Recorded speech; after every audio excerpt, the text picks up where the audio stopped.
મુંબઈના સુપ્રસિદ્ધ ડૉક્ટરના જીવનની આ સત્ય ઘટના છે. એક દર્દીનું ઘણું જોખમી ઓપરેશન તેમણે કર્યું. ઓપરેશન બાદ ઘણા વધુ સમય સુધી દર્દી ઘેનમાં જ રહ્યો. ઓપરેશન ખૂબ જોખમી હોવાથી ડૉક્ટરને થોડીક શંકા ગઈ. દર્દીના સ્વજનો પણ ચિંતામાં મુકાયા. ડૉક્ટરે ઘણા પ્રયત્નો કર્યા, પણ દર્દી કેમે ભાનમાં આવે નહીં. હવે શું કરવું? સમય જતો હતો અને ચિંતા વધતી હતી. એકાએક ડૉક્ટરને વીજળી વેગે એક વિચાર આવ્યો.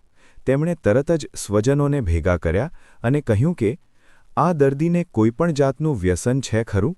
ડૉક્ટરે પૂછ્યું. એક નહીં, અનેક વ્યસનો હતા, સ્વજનોએ કહ્યું. જેમાં સૌથી વધુ જોરદાર વ્યસન કયું? ડૉક્ટરે પૂછ્યું.